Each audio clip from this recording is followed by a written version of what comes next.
नमस्कार साथियों, सभी का स्वागत है आपका टारगेट सिलेक्शन पे। मेरा नाम है अभिषेक और मैं आपके लिए एक और न्यू क्लास लेकर आ चुका हूं। असल में क्लास जो है ये आपका एनालिसिस होने वाला है। जैसे कि आपको पता है कि जीडी के एग्जाम के अंदर पॉलिटी से एक्ट से क्वेश्चंस जो है काफी ज्यादा बन रहे हैं और वही क्वेश्चंस हम आपके सामने लेकर आ चुके हैं कि एक्ट में कौन से क्वेश्चंस किस लेवल के पूछे जा रहे हैं, कहाँ के क्वेश्चन जो है मोस्टली आपके एग्जाम्स में जो है वो यहाँ पे बन भी रहे हैं। तो सभी लोग पहले तो अपनी क्लास को शेयर कर देंगे। अगर अभी तक आप लोगों ने शेयर नहीं करा है तो जल्दी से क्लास को शेयर कर दीजिए और यहाँ पे समझते हुए चलिएगा। तो ये जो क्लास है, इस क्लास को मैं ये नहीं कह रहा हूँ कि हूबहू यही क्वेश्चन आपके एग्जाम में आए, लेकिन इससे रिलेटेड क्वेश्चन जो है वो आपके एग्जाम में जरूर आए। ठीक है ना, तो इस चीज को समझना, हूबहू ये क्वेश्चन तो आपका नहीं आया है, लेकिन इससे रिलेटेड जो क्वेश्चन है वो आपका जरूर यहाँ पे एग्जाम के अंदर बना है। ठीक है, तो एक चीज को यहाँ पे समझो। अगर हम लोग यहाँ पे बात करते हैं क्वेश्चन के बारे में, तो कुछ क्वेश्चंस को यहाँ पे थोड़ा सा सब्र बना के चलना, सब्र से समझते हुए चलना। जैसे पहला क्वेश्चन आपके सामने लिखा है कि रेगुलेटिंग एक्ट पारित किया गया था और कब पारित करा गया था, आपको बताना है। देखो, रेगुलेटिंग एक्ट के बारे में बहुत अच्छे तरीके से आप लोग जानते होंगे।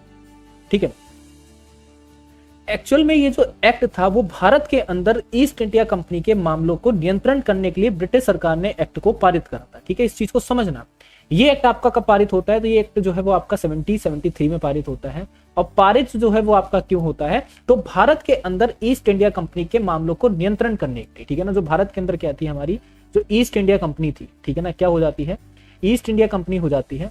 उसके मामलों को, ठीक है ना, ईस्ट इंडिया कंपनी के जो मामले थे उनके मामलों को यहाँ पे नियंत्रण करने के लिए यहाँ पर किसके द्वारा करा गया था, तो ब्रिटिश सरकार के द्वारा ये जो एक्ट है वो आपका लाया गया था। किस सरकार के द्वारा यहाँ पर लाया जाता है, तो ब्रिटिश जो सरकार थी उसके द्वारा ये जो एक्ट है वो आपका लाया जाता है। पहली चीज तो आप लोग यहाँ पर ये याद रखेंगे। ठीक है, बोलेंगे सर बिल्कुल ठीक है, हम लोग यहाँ तक समझ गए।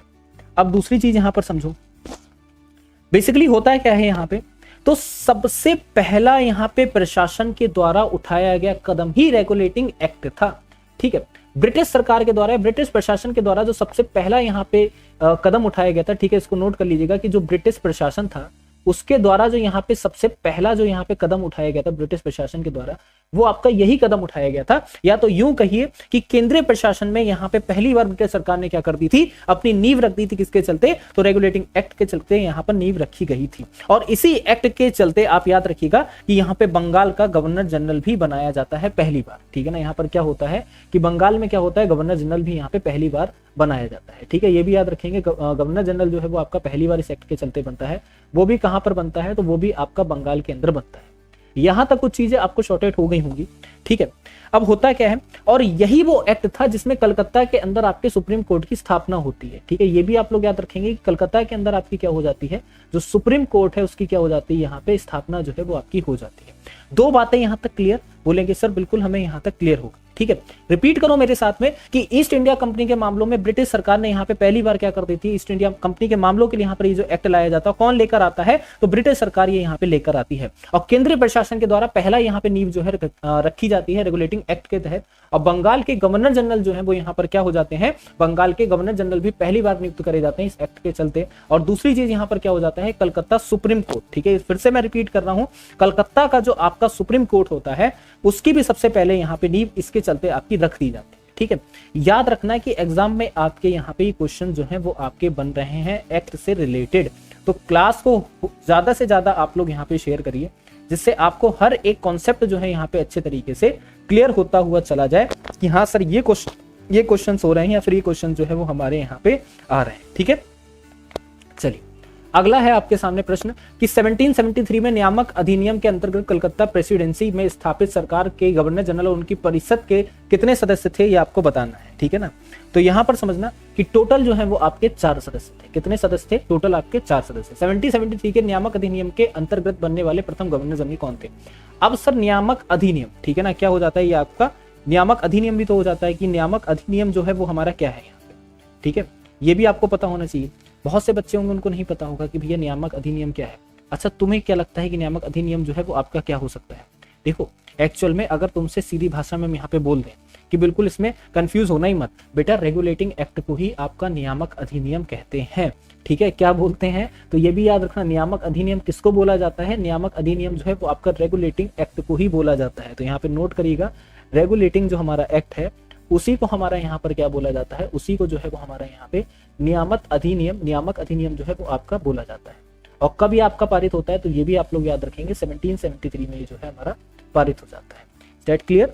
चलिए, इसके अलावा यहाँ पे हर एक क्वेश्चन को हम आपको बताते हुए चलते हैं, हर एक क्वेश्चन को समझते हुए चलना कि यहाँ पे इसको पारित करने से पहले ईस्ट इंडिया कंपनी एक्ट आता है। ठीक है, ये भी याद रखिएगा कि इसको पारित करने से पहले यहाँ पर क्या होता है, ईस्ट इंडिया कंपनी का जो एक्ट आता है वो भी कौन सा यहाँ पे एक्ट होता है, ईस्ट इंडिया कंपनी एक्ट यहाँ पर हो जाता है, जिसको यहाँ पर क्या होता है 1772 आता है। उसके बाद यहाँ पर क्या होता है, रेगुलेटिंग एक्ट जो है वो आपका पारित कर दिया जाता है, और जिसका मेन उद्देश्य था कि भारत और बंगाल में ईस्ट इंडिया कंपनी का प्रबंधन, या फिर यहाँ पे जिस तरीके से ईस्ट इंडिया कंपनी अपना वर्क कर रही थी उस वर्क को चेंज करके यहाँ पे उसकी जो नींव थी उसको और भी ज्यादा मजबूत कर देना। क्लियर? चलिए, कोई दिक्कत या परेशानी यहां तक नहीं होनी चाहिए। और कौन गवर्नर जनरल यहाँ पे बनते हैं, ठीक है ना, तो ये भी याद रखिएगा कि गवर्नर जनरल के रूप में जो आपके नियुक्त करे जाते हैं सर एलिजा इम्पे जो है वो यहाँ पे नियुक्त कर दी जाती है। ठीक है ना, सर एलिजा इम्पे जो है वो आपके नियुक्त हो जाते हैं। अगला है कि वर्ष 1774 में कलकत्ता में स्थापित सर्वोच्च न्यायालय के प्रथम मुख्य न्यायाधीश आपको बताना है कौन थे। ठीक है, चलिए, प्रथम न्यायाधीश के बारे में अगर हमसे पूछा जा रहा है तो यहाँ पे कौन आपके हो जाते हैं ये आपको बताना है। 1774 में कलकत्ता में स्थापित सर्वोच्च न्यायालय जो है उसके प्रथम न्यायाधीश आपको यहाँ पे बताने हैं। तो याद रखिएगा प्रथम न्यायाधीश आपके एलिजा इम्पे हो जाते हैं। ठीक है ना, कौन हो जाते हैं, एलिजा इम्पे जो है वो आपके प्रथम न्यायाधीश हो जाते हैं। कहीं पे मिस्टेक हो गया है, ठीक है, हाँ, वॉरेन हेस्टिंग्स यहाँ पे हो जाएंगे। ठीक है ना, इसको सही कर लेना। गवर्नर जनरल के रूप में किसको यहाँ पे नियुक्त कर दिया जाता है, तो गवर्नर जनरल के रूप में यहाँ पे वॉरेन हेस्टिंग्स को यहाँ पे नियुक्त कर दिया जाता है। और यहाँ पे कौन हो जाता है, एलिजा इम्पे हो जाते हैं। ठीक है, पिट्स इंडिया एक्ट 1784 के अंतर्गत कंपनी ने किन किन कार्यों को अलग अलग कर दिया था। अब एक्चुअल में कंपनी के कार्य तो बाद में यहाँ पे समझना, क्वेश्चन का आंसर बाद में देना, पहले समझो कि पिट्स इंडिया एक्ट है क्या। ठीक है ना, आपको क्या समझना है, पिट्स इंडिया जो एक्ट है वो हमारा है क्या और इसका मेन वर्क क्या है। ठीक है, तभी तो इसके आगे आप समझ पाओगे। पिट्स इंडिया एक्ट जो है वो आपका 1784 में यहाँ पे लाया जाता है। इसको भारत सरकार अधिनियम भी कहते हैं। ठीक है, यहाँ पर ये भी याद रखना कि इस एक्ट को आपका क्या कहते हैं, इस एक्ट को आपका भारत सरकार अधिनियम भी बोला जाता है। ठीक है, नोट करते हैं यहाँ पर, इसको हमारा क्या बोलते हैं, भारत सरकार अधिनियम। ये भी इसका क्या हो जाता है, एक नाम हो जाता है। ठीक है, इसको क्या बोलते हैं, भारत सरकार अधिनियम भी आपका बोलते हैं। अब ये भारत सरकार अधिनियम पिट्स इंडिया एक्ट जो है वो क्या है। ठीक है, बेसिकली क्या होता है कि ये वो एक्ट है जिसमें ब्रिटिश सरकार और ईस्ट इंडिया कंपनी के बीच में नियंत्रण रखा जाता है। इसको दोहरी व्यवस्था स्थापित करने के लिए एक्ट जो है वो आपका आता है। ठीक है ना, क्या व्यवस्था स्थापित करने के लिए, तो दोहरी व्यवस्था स्थापित करने के लिए जो एक्ट है वो आपका लाया जाता है। ठीक है, तो यहाँ पर याद रखिएगा कि जो दोहरी व्यवस्था है उसको यहाँ पे स्थापित करने के लिए ये जो एक्ट है वो आपका क्या हो जाता है, यहाँ पर लाया जाता है। अब इस एक्ट में भी अगर हम लोग यहाँ पे बात करते हैं दोहरी व्यवस्था कौन सी व्यवस्था होती है, वो दोहरी व्यवस्था किसके बीच में यहाँ पे, तो जो ब्रिटिश सरकार है, ठीक है ना, ब्रिटिश सरकार हो जाती है और दूसरी हमारी क्या हो जाती है, दूसरी हमारी ईस्ट इंडिया कंपनी हो जाती है। ठीक है ना, क्या हो जाती है, हमारी जो ईस्ट इंडिया कंपनी हो जाती है और ब्रिटिश सरकार हो जाती है, इनके बीच में यहाँ पर स्थापित करने के लिए कौन सी व्यवस्था स्थापित करने के लिए, दोहरी व्यवस्था स्थापित करने के लिए इस एक्ट को जो है वो आपका लाया जाता है। ठीक है, समझ गए, बोलेंगे सर बिल्कुल समझ गए। ठीक है, और इसको भारत में ब्रिटिश अधिकार भी बोला गया है। भारत में ब्रिटिश अधिकार किसको बोलते हैं, तो आप ये भी याद रखिएगा, इसको भारत में ब्रिटिश अधिकार भी बोला जाता है। ठीक है, तो यहाँ पर याद रख लेंगे क्या अधिकार बोला जाता है, तो यहाँ पर बोलोगे कि भारत में जो है ब्रिटिश अधिकार जो है वो आपका इसी एक्ट को बोला जाता है। क्लियर, बोलेंगे सर बिल्कुल क्लियर। ठीक है, चलिए, अब यहाँ पे होता क्या है कि कंपनी यहाँ पर क्या करती है, कंपनी एक प्रशासन जो है वो यहाँ पे ड्रॉ कर देती है। समझना, कंपनी बैठी कहाँ पे, कंपनी आपकी बैठी है ब्रिटेन के अंदर। ठीक है ना, और कंपनी आपकी बैठी है भारत के अंदर और ब्रिटिश सरकार ब्रिटेन के अंदर। कंपनी यहाँ पे एक ढांचा तैयार करती है, उस ढांचे में दिखाती है कि हमारा इस जगह जो है शासन है, इस जगह जो है हमारा प्रशासन है। अब ये जो हमारा प्रशासन फैला हुआ है, यहाँ का जो पूरा का पूरा नियंत्रण है वो ब्रिटिश सरकार के अंदर है। तो यहां से क्वेश्चन और बनता है कि ऐसा कौन सा देश था जहां कभी भी सूरज जो था वो डूबता ही नहीं था, जब एक तरफ आपका सूरज डूब जाता था दूसरी तरफ निकल आता था। तो यहां से यही क्वेश्चन इससे ऐसे बनता है कि जब पूरा का पूरा प्रशासन ईस्ट इंडिया कंपनी ने उस पर अधिकार जब ब्रिटेन सरकार का दे दिया है, तो जाहिर सी बात है कि जब एक तरफ आपका सूरज डूबा करता था तो दूसरी तरफ निकल आता था। बात को समझना, एक तरफ डूब रहा है दूसरी तरफ निकल आ रहा है, तो पूरे में किसका यहाँ पे वर्चस्व हो गया, पूरे में आपका ब्रिटेन का वर्चस्व आपका हो जाता है। ठीक है, चलिए, और इसी के चलते यहाँ पे जो भी वाणिज्य और राजनीतिक कार्य थे उसमें यहाँ पर अब एक चीज भी तो समझो। क्या समझोगे, हम सर यहाँ से ये समझेंगे कि ये जो हमारे वाणिज्य कार्य हैं या फिर राजनीतिक कार्य हैं, जो भी वाणिज्य का मतलब होता है जो भी कमर्शियल वर्क होता है। बात को समझना है यहाँ पे कि जो भी आपका कमर्शियल वर्क होता है उस कमर्शियल वर्क की सारी जिम्मेदारी, ठीक है, क्या हो जाएगा, वो सारी की सारी जिम्मेदारी जो है वो आपकी किसको उठा के दे दी जाती है, वो सारी की सारी ब्रिटेन सरकार को दे दी जाती है, और राजनीतिक जिम्मेदारी भी वहां पे दे दी जाती है। जब किसी का यहाँ पे किसी देश के ऊपर वर्चस्व होता है तो वो सारी की सारी जिम्मेदारी यहाँ पे सौंप दी जाती है कि नहीं, जरा ये बताना। बोलेंगे सर बिल्कुल सौंपी जाती है। क्या क्या सौंपी जाती है? कमर्शियल वर्क की जिम्मेदारी आपकी, राजनीतिक कार्य की जिम्मेदारी आपकी। तो यहाँ पे क्या हो जाएगा, क्या वाणिज्य कार्य होगा? ऐसा नहीं है सर। और राजनीतिक वस्तु विनिमय बिल्कुल भी नहीं होगा। ठीक है, वाणिज्य एवं राजनीतिक कार्य जो है वो आपका यहाँ पे हो जाएगा। ठीक है, अगला क्वेश्चन देखते हैं हमारा क्या दिया। निम्नलिखित में से किस अधिनियम ने विधायिकी के संघीय विशेषताओं और प्रांतीय संबद्धता की शुरुआत की और केंद्र और प्रांतों के बीच यहाँ पे विधायी शक्तियों के वितरण का प्रावधान भी किया? तो यहाँ पे आपको बताना है कि जो हमारा सही उत्तर है वो हमारा यहाँ पे क्या होगा। ठीक है, चलिए जल्दी से बताएंगे।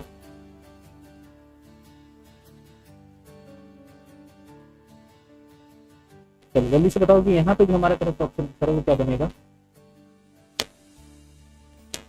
अब यहाँ पे पूछा जा रहा है कि भारत सरकार अधिनियम जो है वो हमारा क्या हो जाएगा, करेक्ट आपका ऑप्शन उत्तर होगा। अब भारत सरकार अधिनियम है, भारत सरकार अधिनियम 1935 क्या है, या फिर इसमें कौन से जो ऐसे मामले हैं जो आपके गिने जाते हैं और किन मामलों के चलते हैं तो वो आपका डिस्कशन भी होता है। ठीक है, देखिए अगर भारत सरकार अधिनियम के बारे में हम लोग बात करते हैं तो ये जो है वो आपका ब्रिटिश संसद के द्वारा पारित करा गया एक आपका कानून था। ठीक है ना, देखो भारत सरकार अधिनियम 1935 क्या बोलता है, अगर हम लोग यहाँ पे बात करते हैं तो भारत सरकार अधिनियम 1935 जो है ब्रिटिश संसद के द्वारा सबसे पहली चीज पारित करा, किसके द्वारा पारित करा जाता है, तो यहाँ पे ये लिख लीजिएगा कि जो हमारी ब्रिटिश संसद थी इसके द्वारा यहाँ पर क्या हो जाता है, इसके द्वारा जो है वो हमारा पारित कर दिया। ठीक है, नोट डाउन करना, ब्रिटिश संसद के द्वारा जो है वो आपका पारित होता है पहले, बोलेंगे बिल्कुल। और क्या था, तो एक तरीके का कानून। ठीक है ना, क्या था यहाँ पर, तो एक कानून। अब एक चीज हमेशा याद रखो, जब कभी भी कोई भी कानून भारत में आता है तो अपने साथ वो क्या लाता है, तो अपने साथ वो धाराएं लाता है, अनुसूचियां लाता है। ठीक है, तो इस कानून के चलते यहाँ पर क्या हो जाती है, टोटल इसमें 321 धाराएं आती है। ठीक है ना, 321 धारा नहीं, धाराएं आती है। और क्या हो जाती है आपकी 10 अनुसूची भी भारत में। ठीक है ना, क्या हो जाती है 10 अनुसूची भी जो है हमारी भारत के अंदर आती है इस कानून के। समझ गए। अब होता है कि ये जो है वो हमारा यहाँ पे क्या था, तो एक तरीके से भारत में संघीय सरकार बनाने का प्रयास। ठीक है, इस कानून में यहाँ पर क्या प्रयास करा गया था, इस कानून में संघीय सरकार बनाने का आपका जो प्रयास था वो आपका था। ठीक है, इस कानून के चलते क्या होता है कि जो संघीय सरकार भारत में यहाँ पर क्या होता है, बन। ठीक है ना, या फिर बनाने का यहाँ पर क्या करा जाता है, बनाने का जो है कार्य जो आपका करा जाता है इस कानून के चलते। ठीक है, क्लियर, बोलेंगे बिल्कुल क्लियर। अब समझो दूसरी चीज कि संघीय सरकार बनाने का यहाँ पे कार्य तो करा ही जाता है इसके चलते चलते, लेकिन अगर हम लोग यहाँ पे बात करते हैं तो यहाँ पर क्या हो जाता है कि जो प्रांत थे और प्रांत पे जो छोटे छोटे से यहाँ पर क्या चल रही थी, हुकूमत चल रही थी, प्रांतों पर यहाँ पर क्या चल रही थी, जो हुकूमत छोटी छोटी सी चल रही थी, उन हुकूमतों को यहाँ पर क्या कर दिया जाता है, आजाद कर, और सभी को आपका भारत में जोड़ दिया जाता है। पहली चीज तो यहाँ पे ये करें। ठीक है, क्लियर हो गया सभी को, कहेंगे सब बिल्कुल। ठीक है ना, और इसी अधिनियम के चलते संघीय न्यायालय की भी आपकी स्थापना है। तो अगर पूछा जाए कि संघीय न्यायालय की जो स्थापना है वो आपकी किसके चलते होती है, तो ये भी आप लोग याद रखेंगे, संघीय न्यायालय की जो स्थापना है वो हमारा भारत सरकार अधिनियम 1935 के अनुसार होती है। क्लियर हो गया होगा यहाँ पर, आपको कोई भी डाउट नहीं। ठीक, चलिए अगला क्वेश्चन देखते हैं हमारा। फिट्स इंडिया एक्ट 1784 के द्वारा किसका गठन किया गया था, बोर्ड ऑफ कंट्रोल का, बोर्ड ऑफ डायरेक्टर का, सेक्रेटरी ऑफ स्टेट का, या फिर आपका तत्कालीन विधायक। तो यहाँ पे बोर्ड ऑफ कंट्रोल का क्या हो जाता है, गठन जो है आपका कर दिया। देखो फिर बता रहा हूँ, ये आपका एग्जाम का एनालिसिस है। एग्जाम में एक्ट से क्वेश्चंस आपके बन रहे हैं, वही एक्ट के क्वेश्चंस आपके सामने हैं, ऐसे ही क्वेश्चन इससे रिलेटेड क्वेश्चन। जैसे लास्ट क्वेश्चन में देखो, अगर आपके एग्जाम में ये कि प्रांतों को किस अधिनियम के तहत आजाद कर दिया गया, तो भारत सरकार अधिनियम के तहत आजाद कर दिया। यह क्वेश्चन ये बन सकता है कि संघीय न्यायालय की जो स्थापना है किस एक्ट के चलते हुई थी, तो भारत सरकार अधिनियम 1935 के चलते संघीय न्यायालय की जो एक ही चीज को। अगला 1793 में चार्टर अधिनियम के द्वारा नियंत्रण बोर्ड की तरफ से और कर्मचारियों के वेतन में किसके राजस्व में से देने की व्यवस्था करी। चार्टर अधिनियम आपका भारत के राजस्व में, लोक लेखा समिति में, तो या फिर आपका राज्य के राजस्व या फिर आपका। तो यहाँ पे आपको बताना कि 1793 से चार्टर, ठीक है, उस एक्ट के अधिनियम में किसने यहाँ पे वो आपकी बात करेंगे, अब ये चार्टर अधिनियम अगर हम लोग इसको समझें इसके बारे में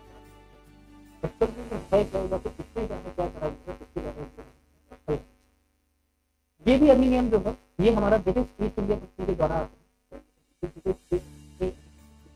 चार्टर अधिनियम जो है, ठीक है।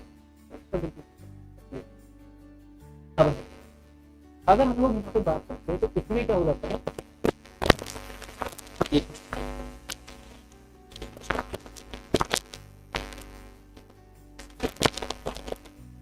अब देखो है अगर इसमें बात करते हैं कि जिन जिन भारत के क्षेत्रों पर ईस्ट इंडिया कंपनी का कब्जा था, ठीक है, या जो जो क्षेत्र यहाँ पे सीमा जिनकी यहाँ पे कंपनी के अधीन थी, ठीक है, उनको अगर हम लोग यहाँ पे बात करते हैं तो इस एक्ट के चलते यहाँ पर क्या होता है कि यहाँ पे अब ईस्ट इंडिया कंपनी किसी से जाके मंजूरी नहीं लेगी, या ये समझते हुए चलो कि वहां की न्याय व्यवस्था और वहां का प्रशासन की पूरी पूरी जिम्मेदारी ईस्ट इंडिया कंपनी की, ठीक है। पहला नोट करना कि वहां पे कोई भी अगर न्याय की आवश्यकता पड़ेगी तो कौन सी कंपनी क्या करेगी, तो यहाँ पे ईस्ट इंडिया कंपनी करेगी। वहां पर कहीं पर भी कोई राजस्व का कार्य होगा या कोई लाभ होगा तो वहां पे वो लाभ या राजस्व कौन उठाएगी, तो ईस्ट इंडिया कंपनी उठाएगी, जहां जहां पे उनका बॉर्डर है, जहां जहां पे कंपनी का शासन है। उसी के अलावा अगर बात करते हैं तो इसमें क्या क्या मेन हो जाता है, तो बोलेंगे सर कि यहाँ पे कलकत्ता में, मद्रास में, बंबई में यहाँ पे पूरी की पूरी इसकी जो व्यवस्था है वो किसकी हो जाती है, वो ईस्ट इंडिया कंपनी की हो जाती है। और 1793 में चार्टर अधिनियम द्वारा नियंत्रित बोर्ड के सदस्य कर्मचारियों के वेतन में किसके राजस्व में से देने की व्यवस्था करी गई, तो ये भी यहाँ पर याद रखेंगे कि व्यवस्था जो है भारत के राजस्व में से ही देने की व्यवस्था बात करी गई थी। उसका बात सुनिए, कभी भी आपके एग्जाम में ये क्वेश्चन बने कि यहाँ पे भारत को खाना, भारत का राजस्व, भारत को सोने की चीजों से बर्बाद करना कंपनी ने कब स्टार्ट करा, तो याद रखना कंपनी 1793 में चार्टर एक्ट लेके आती है, जिसके बाद तो कंपनी क्या करती है, जो भारत का राजस्व है, जो पुराना पैसा है, उसको ही खाके यहाँ पे अपने ही कर्मचारियों को, अपने ही यहाँ पे सदस्यों को यहाँ पे वेतन देना स्टार्ट कर देती है। तो याद रखना चार्टर एक्ट एक ऐसा एक्ट है जहाँ पे सोने की जगह कहीं ना कहीं जो है वो आपका टूटता चला। तो याद रखेंगे कि चार्टर का जो भी पूरा का पूरा है भारतीय राजस्व में से है, ठीक है ना। और राजस्व कहाँ का वो ले रही है, कि पूरा भारत का राजस्व नहीं ले रही है, मद्रास, बम्बई, फिर से रिपीट करता हूँ, मद्रास, बम्बई, कलकत्ता का जो है वो यहाँ पे जो भी राजस्व है उसको आपका यूज में लिए जाने लगा है, ठीक, क्लियर, ठीक। इसी के बाद एक आपका और चार्टर तो चार्टर एक्ट बोलते हैं वो आपका 1813 वाला क्या आता है यहाँ पे, 1813 वाला आपका चार्टर एक्ट आता है। अब वो यहाँ पे क्या है, अगर उसके बारे में यहाँ पे बात करते हैं तो यहाँ पे क्या होता है कि यहाँ पे कंपनी अपना थोड़ा सा अपनी भी पावर होती है उसको बढ़ाती है, ठीक है। ये जो आपका चार्टर रखा है इसमें क्या करती है कंपनी पे थोड़ा सा अपनी पावर को बढ़ाती है, किस कदर बढ़ाती है यहाँ पे समझो, ठीक है। देखो आप तो क्या होता है कि यूनाइटेड किंगडम की संसद एक दिन लगती है, ठीक है ना, 1813 वाला मैं आपको, तो यहाँ पे समझो कि यूनाइटेड किंगडम की यहाँ पर क्या हो जाती है, यूनाइटेड किंगडम की जो सभा होती है वो आपकी लगती है। जैसे ही यूनाइटेड किंगडम की सभा लगी तो वहां पे एक अधिनियम निकाला गया, ब्रिटिश ईस्ट इंडिया कंपनी को एक अधिनियम जो है वो आपका निकाला गया, और किसके लिए, यहाँ पे ब्रिटिश ईस्ट इंडिया कंपनी के लिखा, ठीक है। उसमें ये बोला गया कि कंपनी का जो शासन है वो भारत के अंदर जारी रहे। क्या बोला गया यहाँ पे कि कंपनी का जो शासन, ठीक है, यहाँ पे नोट करो, कंपनी का जो शासन है वो भारत में क्या रहेगा, वो भारत में जो है वो आपका जारी रहेगा। यहाँ पे सबसे पहली चीज बोला, ठीक है ना, क्या बोला गया, जारी जो है वो आपका रहेगा, ठीक है। सब लोग सुनते रहे इस बात,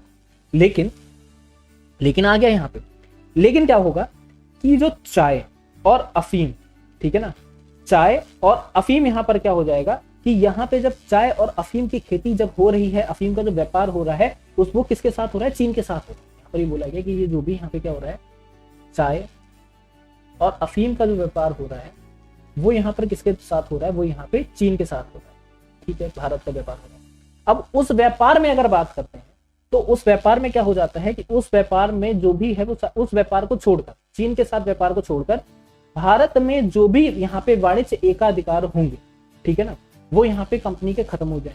समझो बात को, जो भी आपकी कमर्शियल एकाधिकार है, वाणिज्य जो यहाँ पे अधिकार है वो यहाँ पर क्या है, सिर्फ अभी यहाँ पे कंपनी का अधिकार किस पे, चाय खेती जो व्यापार यहाँ पर चीन से हो रहा है उसमें यहाँ पे कंपनी का अधिकार है, और जो भी वाणिज्य अधिकार है वो सारे के सारे अधिकार किसके पास चले जाए, वो सारे के सारे अधिकार जो है ब्रिटिश शक्ति के पास पहुंच जाएंगे और कंपनी के पास से हट जाएंगे, या फिर यहाँ तो कहिए कि जो यूनाइटेड किंगडम की जो संसद है वहां पे आपके पहुंच जाएंगे। ठीक है, और ये कंपनी का क्या था, दूसरा कब्जा। क्या था ये कंपनी का आपका दूसरा कब्जा था। अब यहाँ से एक और कब्जा उनको मिलता है।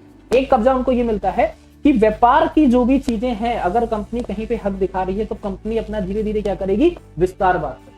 क्या करेगी कंपनी, अपना विस्तारवाद भारत के अंदर करेगी।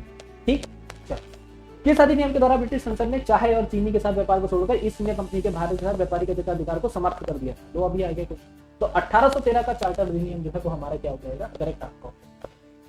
ठीक है, 1813 के चार्टर एक्ट के अंतर्गत 3 धर्म प्रचारकों ने भारत में धर्म प्रचार का अधिकार मिला। सीधी सी बात है, किसको मिला होगा, यहाँ पे तो कोई क्वेश्चन बनता ही नहीं है।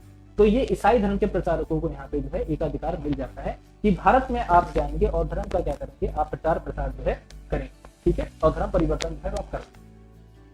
1813 में चार्टर अधिनियम के अंतर्गत कंपनी के द्वारा अधिकार में लिए गए भारतीय राज्य क्षेत्रों पर किसकी संप्रभुता को यहाँ पे सुदृढ़ कर दिया गया, अमेरिका के क्राउन की या जापान के क्राउन की, ब्रिटिश क्राउन की, या फिर आपका किसी भी। ठीक है, तो ये तो बहुत ही आसान है, जब आपको मतलब बहुत ज्यादा इजी हो जाता है। तो यहाँ पे किसके, तो आप लोग याद रखिएगा ब्रिटिश क्राउन को यहाँ पर क्या कर दिया गया, पूरी तरीके से अधिकार जो है वो आपका दे दिया। ठीक है, चलिए क्लियर हो गया यहाँ तक। किस निर्णय ने संविधान को मूल संरचना का सिद्धांत निर्धारित जो है वो आपका करा? किस निर्णय ने संविधान की मूल संरचना का जो सिद्धांत है उसको आपका यहाँ पे निर्धारित कर दिया गया? ठीक है, तो यहाँ पे याद रखेंगे कि जो हमारा सही ऑप्शन आंसर है वो आपका क्या हो जाएगा, तो आप लोग बोलोगे कि संविधान की मूल संरचना का सिद्धांत जो है वो किसके द्वारा यहाँ पे निर्धारित करा गया था? तो ये जो है वो आपका यहाँ पे केशवानंद भारतीवाद हो जाता है। असल में ये बताओ कि संविधान की मूल संरचना क्या है, तो ये सिद्धांत है, ये बता सकता है?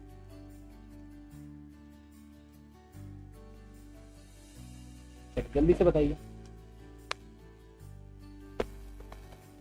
चलिए, तो केशवानंद भारतीवाद जो है यहाँ पे आपका करेक्ट ऑप्शन आंसर हो जाता है। ठीक है, आखिर क्या है ये मूल संरचना और केशवानंद भारतीवाद है क्या, क्या था ये घटना, और इस घटना में अगर हम लोग बात करते हैं तो ऐसा क्या हो जाता है? देखो, अगर आप केशवानंद भारतीवाद के बारे में अगर आप लोग थोड़ा सा जानोगे, केशवानंद भारतीवाद के बारे में समझोगे, तो एक तरीके से आपकी आप ये समझते हो चलो एक केस है। ठीक है ना, क्या हो जाता है, ये आपका एक केस हो जाता है। और वो केस है क्या, ये मैं आपको बताता हूँ।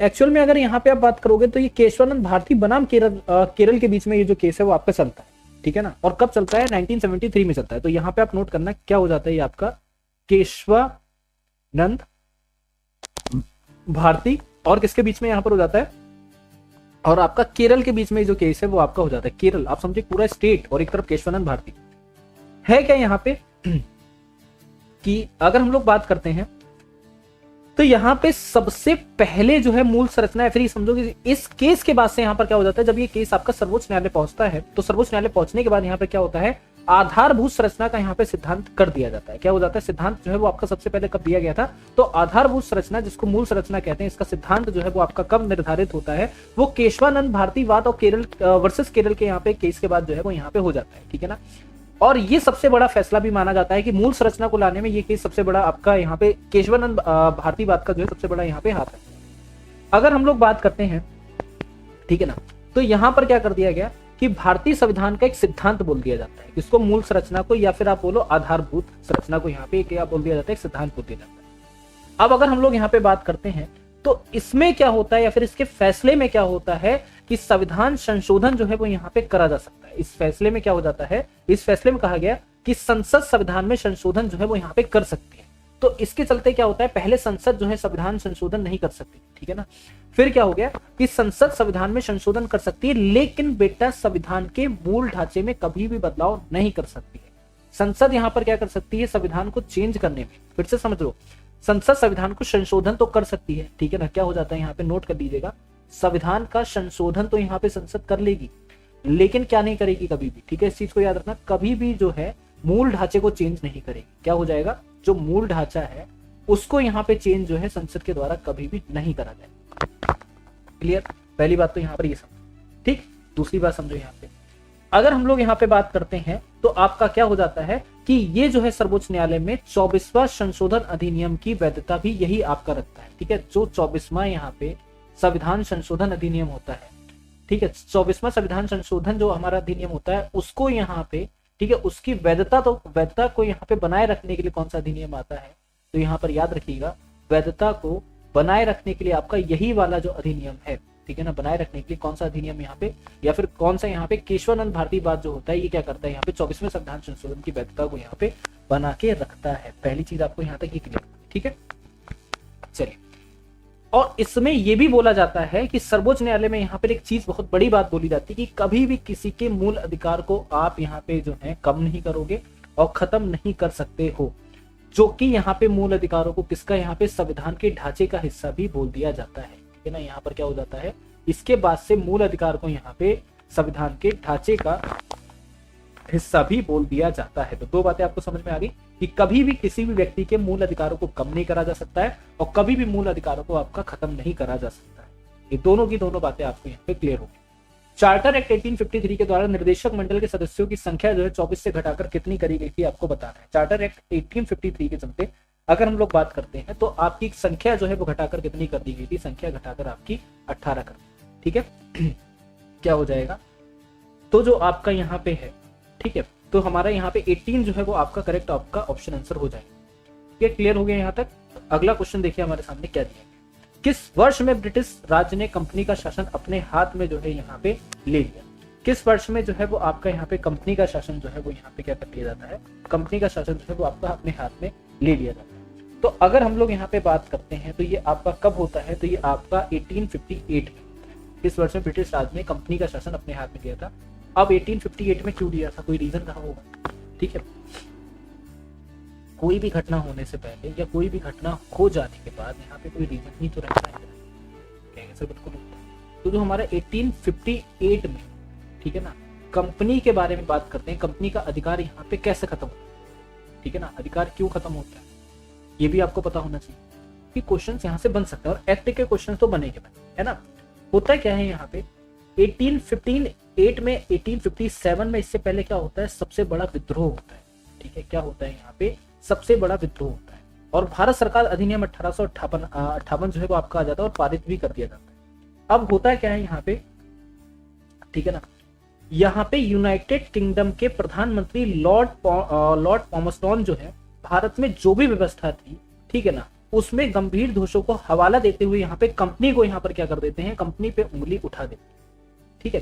क्योंकि 1857 का रेवोल्यूशन अपने आप में इतना बड़ा था कि वो रेवोल्यूशन जब यहाँ पे घटित होता है तो जो कंपनी के उस समय पे गवर्नर जनरल थे उनके ऊपर उंगली उठाई जाती है। कहां से उंगली उठाई जाती है, तो यूनाइटेड किंगडम के प्रधानमंत्री उस समय लॉर्ड पॉमस्टॉन के द्वारा यहाँ पे उंगली उठाई जाती है, ठीक है ना। किसके द्वारा यहाँ पे, तो याद रखिएगा लॉर्ड पॉमस्टॉन के द्वारा, ठीक है, यहाँ पे समझना, पॉमस्टॉन के द्वारा जो है उंगली वो आपकी सबसे पहले उठा दी जाती है। और जब ये आपकी उंगली उठाई जाती है तो उसमें क्या बोला जाता है कि ये जो भी गंभीर व्यवस्था है, जो भी यहाँ पे दोष है, इसका जिम्मेदार कौन है, इसका जिम्मेदार यहाँ पे सिर्फ और सिर्फ ईस्ट इंडिया कंपनी है। और जब ईस्ट इंडिया कंपनी यहाँ पे जिम्मेदार है तो इनसे पूरा का पूरा शासन ले लिया जाए, क्या करा जाए, शासन इनसे ले लिया जाए और पूरा का पूरा शासन आपका किसको दे दिया जाए, तो पूरा का पूरा शासन जो है वो आपका ब्रिटिश क्राउन या फिर ब्रिटिश राज को यहाँ पर दे दिया जाए। इससे पहले जो व्यापार वगैरह था वो भी ले लो इनसे, क्योंकि अगर इनके हवाले छोड़ दिया तो कुछ भी नहीं रहेगा। क्या बोला गया था कि अगर इनके हवाले छोड़ दिया तो जो है वो भी हाथ से चला जाए। भारत सरकार अधिनियम 1858 के अंतर्गत कोर्ट ऑफ डायरेक्टर्स तथा बोर्ड ऑफ कंट्रोल को समाप्त करके किसका सर्जन किया गया, ठीक है। देखो अगर हम लोग यहाँ पे बात करते हैं तो हमारा क्या हो जाएगा, सेक्रेटरी ऑफ स्टेट का यहाँ पर क्या हो जाता है, सर्जन जो है वो आपका यहाँ पे कर दिया जाता है, ठीक है ना। चलिए अगला क्वेश्चन देखेंगे क्या है, कैबिनेट मिशन भारत कब आया। अब ये क्या है कैबिनेट मिशन, और कैबिनेट मिशन भारत आता ही क्या रीजन है कैबिनेट मिशन, और इसका वर्क क्या होता है, ये सारी बातें यहाँ पे नोट करें। तो यहाँ पे सबसे पहले नोट करेंगे कैबिनेट मिशन जो है वो आपका क्या हो जाता है। देखो सबसे पहली चीज, कैबिनेट मिशन जो है वो हमारा यहाँ पे क्या हो जाता है, ब्रिटिश सरकार के द्वारा 1946 में भारत में भेजा गया था, ठीक है ना। क्या था, तो 1946 में हमारा भारत में भेजा जाता है। 1946 में भी वो भी आपका यहाँ पे कब हो जाता है, ठीक है, तो आप इसको भी याद रखिएगा। कैबिनेट मिशन जो है वो हमारे यहाँ पे मार्च 1946 में हमारा भारत में आता है और इसको आपका एक उच्च स्तर का प्रतिनिधि मंडल भी बोला जाता है। इसको क्या बोला जाता है, तो इसको आपका उच्च स्तर का, ये भी नोट करिएगा, उच्च स्तरीय प्रतिनिधि मंडल, ये भी आपका इसको नाम दिया जाता है या फिर ये भी जो है वो आपका बोला जाता है, ठीक है। अब इसका मकसद था क्या, इसका मकसद एक तरीके से यहाँ पर ये होता है कि इस मिशन के जरिए भारत को आजादी दिलाने की एक रूपरेखा तैयार करी जाती है। ठीक है, कैबिनेट मिशन के जरिए क्या होता है कि एक रूपरेखा जो है वो आपकी तैयार करी जाती है। समझो यहाँ पे इसके चलते क्या होता है, एक आपकी रूपरेखा जो है वो आपकी तैयार होती है। और कैसी रूपरेखा तैयार होती है ये भी समझ, तो भारत को आजादी दिलाने, ठीक है ना, क्या हो जाता है, भारत को आजादी दिलाने की यहाँ पर क्या हो जाती है, रूपरेखा जो है, आजादी दिलाने की रूपरेखा वो आपकी तैयार कर दी जाती है। ठीक है, समझ गए, कहने से बिल्कुल हम लोग यहाँ पर समझ गए, भारत को आजादी दिलाने की एक रूपरेखा जो है वो आपकी तैयार कर दी जाती है। अब होता क्या है, अगर हम लोग यहाँ पे बात करते हैं तो इस मिशन का जो नेतृत्व है भारत के राज्य सचिव के द्वारा करा गया था, और यहाँ पे सर पैट्रिक लॉरेंस के द्वारा यहाँ पर करा गया। किसके द्वारा करा गया था, भारत के राज्य सचिव के द्वारा यहाँ पे करा गया था। ठीक है, और सर पैट्रिक लॉरेंस जो थे उस समय पर क्या थे, भारत के राज्य सचिव थे। ये भी आपको यहाँ पर याद रखिएगा, किसके द्वारा, तो भारत के राज्य सचिव सर पैट्रिक लॉरेंस। ठीक है ना, इनके द्वारा यहाँ पर क्या हो जाता है, इनके द्वारा जो है इसका क्या करा जाता है, इसका जो है वो आपके एक तरीके से आप ये समझते हो, चलो हाँ, सर पैट्रिक लॉरेंस का यहाँ पर क्या करते हैं, नेतृत्व जो है इस मिशन का करते हैं। ठीक है, और इस मिशन में आपका सर आपके स्टेफोर्ड क्रिप्स और अलेक्जेंडर भी आपके शामिल होते हैं। ठीक, अब होता है इस मिशन में ही बोला जाता है, इस मिशन का जो प्रस्ताव होता है कि प्रांत और रियासत जो है वो सबके सब क्या बन जाएंगे, एक संघ बन। ठीक है ना, छोटी छोटी सी जो भी प्रांत है, ठीक है, इसमें क्या बोला जाता है कि जो भी प्रांत है, ठीक है, और जो भी आपके रियासत, जो प्रांत है और जो भी आपके रियासत है, वो आपके क्या बन जाएंगे, तो वो आपके यहाँ पे संघ जो है वो आपके बन जाएंगे।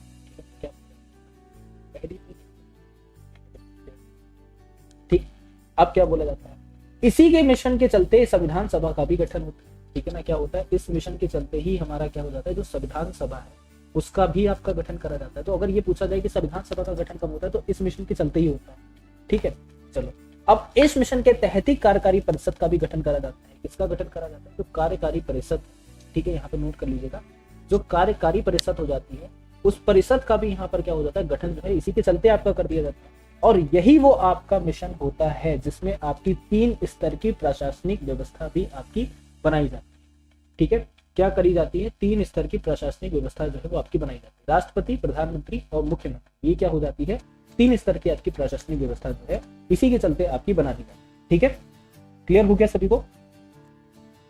अब होता है क्या कि कैबिनेट मिशन ये जो है, अब समझो यहाँ पे कैबिनेट मिशन जो आपका लाया है, कैबिनेट मिशन के चलते हुआ क्या है, फिर क्या होता है, तो कैबिनेट मिशन जो आपका आता है, इस योजना को एक तरीके से बात करते हैं, बाधित क्यों हो जाता है। बाधित क्यों हो जाता है, बाधित मतलब जानते हो क्या होता है, बाधित का मतलब किसी को भी पता है, तो देखो बहुत नॉर्मल सा एक शब्द है ये, इंटरप्ट। इसमें जो है एक तरीके से इस मामले में इंटरप्ट यहाँ पे इतना ज्यादा क्यों हो जाता है, इतना इंटरप्ट होने लगता है, इतना इंटरप्ट होने लगता है, पूरी तरीके से आपका यहाँ पे अच्छा होता तो है लेकिन पूरी तरीके से आपका बैठ भी नहीं पाता। इंटरप्ट होने का सबसे बड़ी वजह होती है भारतीय राष्ट्रीय कांग्रेस और मुस्लिम लीग के बीच में मतभेद। तो वहां पे इंटरप्शन इतना ज्यादा होता है कि ये लागू तो हो जाता है लेकिन पूरी तरीके से आपका ये लागू ही नहीं हो पाता है। लेकिन आता कब है, मार्च 1946।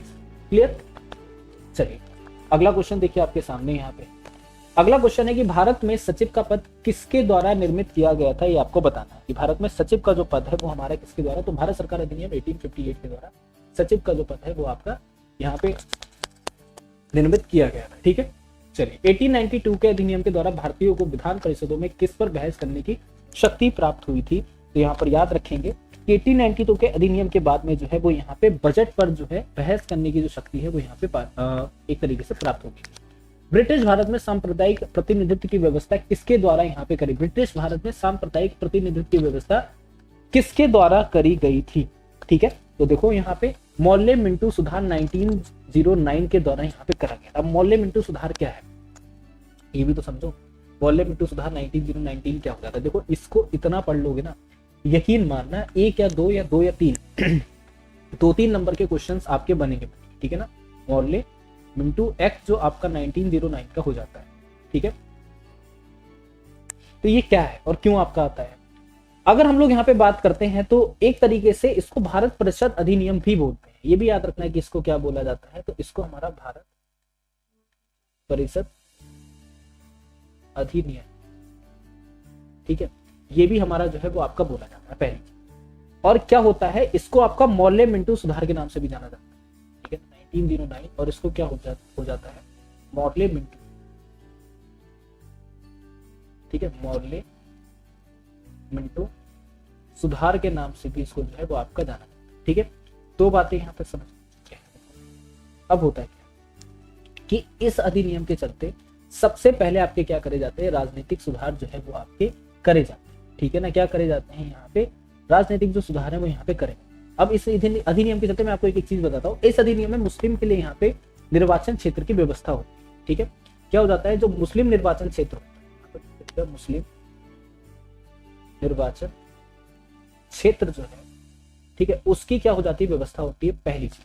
ठीक है, दूसरी चीज समझो, यहाँ पे क्या कर दिया जाता है, इस अधिनियम में वायसराय और गवर्नर का जो भी कार्यकारी परिषद है उसमें भारतीयों को शामिल करा जाता है। दूसरी चीज आप क्या समझोगे कि जो भी यहाँ पे वायसराय होता है, ठीक है, जो भी वायसराय है भारत के, या और जो भी यहाँ पे गवर्नर है, वायसराय हो जाते हैं और यहाँ पर क्या होता है, गवर्नर हो जाता है, उसमें क्या हो जाता है, उसमें आपका शामिल कर दिया जाता है कार्यकारी परिषदों की, कार्यकारी जो भी परिषद उनका होता है। ठीक है, यहाँ पे ठीक है, कार्यकारी जो परिषद होता है उसमें यहाँ पर किसको शामिल कर दिया जाता है, उसमें कार्यकारी परिषद में जो है वो भारतीयों को शामिल कर दिया जाता है। ठीक है ना, दूसरी चीज यहाँ पे क्या कर दिया जाता है, भारतीयों को शामिल जो है वो आपका कर दिया जाता है। ठीक, अब हम लोग यहाँ पे समझते हैं कि इसी अधिनियम में विधान परिषद की शक्तियों का विस्तार भी होता है। ये भी यहाँ पे कि इसी अधिनियम में क्या हो जाता है कि जो विधान परिषद होती है, ठीक है, यहाँ पे समझना, विधान परिषद जो होती है उसकी जो शक्तियां होती हैं उसका यहाँ पे विस्तार भी हो जाता है। ठीक है ना, शक्तियां क्या हो जाती है, उनका जो है यहाँ पे विस्तार भी इसी अधिनियम के तहत आपका हो जाता है। और इसके बाद अगर हम लोग बात करते हैं तो पहली बार चुनाव प्रणाली की यहाँ पर क्या करी जाती है, चुनाव प्रणाली का यहाँ पे सिद्धांत भारत लाया जाता है। ठीक है, क्या हो जाता है कि चुनाव प्रणाली का जो सिद्धांत है, ठीक है ना, तो यहाँ पे चुनाव प्रणाली का जो सिद्धांत है वो आपका लाया जाता है और यही सांप्रदायिक प्रतिनिधित्व भी आपका हो जाता है सारी। तो मौल्य मिंटू सुधार 1909 जो है वो हमारा यहाँ पे सांप्रदायिक प्रतिनिधित्व की व्यवस्था जो है वो यहाँ पे लेके आता है। भारतीय संविधान सभा में ब्रिटिश भारत तथा देशी रियासतों को कितनी सीटें आपकी आवंटित की गई थी। ठीक है, तो अगर हम लोग यहाँ पे बात करते हैं तो हमारा करेक्ट आपका ऑप्शन आंसर क्या हो जाएगा, तो बोलेंगे टोटल जो आपकी सीट्स होती हैं, इसमें थोड़ा सा कंफ्यूजन है, एक मिनट,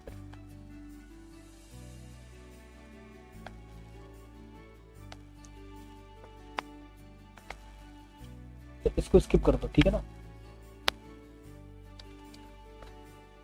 चलो, भारतीय संविधान की पहली बैठक जो है वो आपको बताना है आपकी कब हुई। ठीक है, अब यहाँ पे बताना है कि भारतीय संविधान की जो पहली बैठक होती है, भारतीय संविधान सभा की जो पहली बैठक है वो आपको बतानी है कि हमारी कब यहाँ पे होती है। ठीक है, चलिए जल्दी से बताएंगे।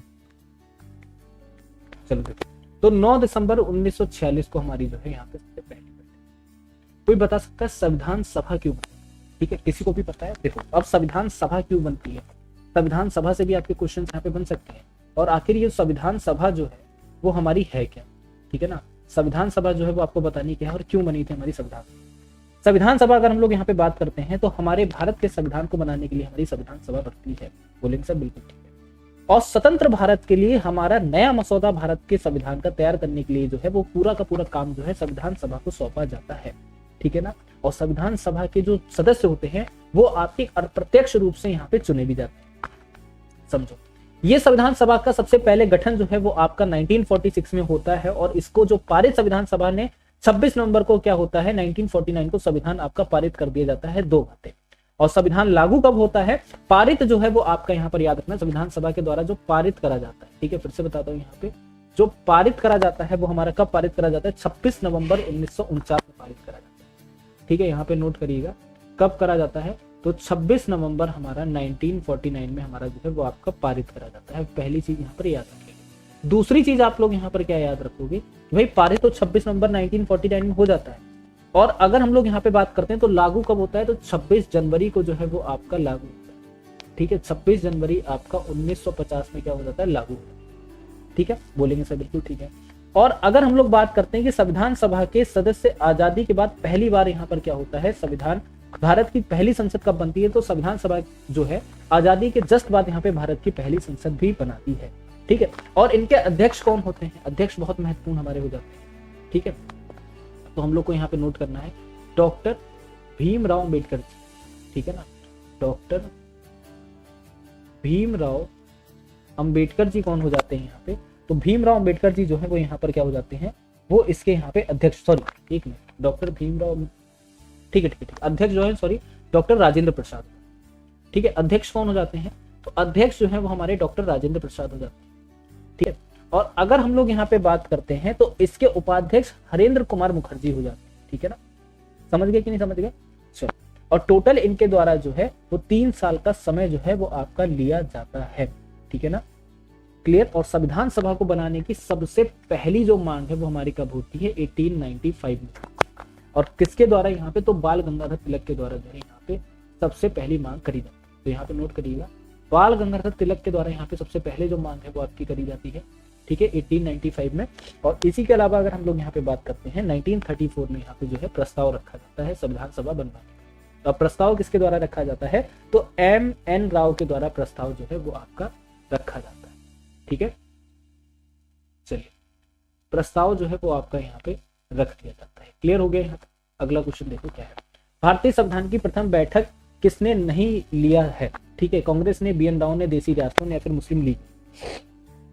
तो भारतीय संविधान की जो प्रथम बैठक होती है वो यहाँ पे मुस्लिम लीग जो है इसमें आकर नहीं बैठ, क्या हो जाता है यहाँ पे, मुस्लिम लीग का जो इन्वॉल्वेशन होता है बिल्कुल भी नहीं होता है, और वो आकर इसमें यहाँ पे नहीं बैठती है, या फिर इस बैठक में हिस्सा ही नहीं लेती है, ठीक है, क्लियर।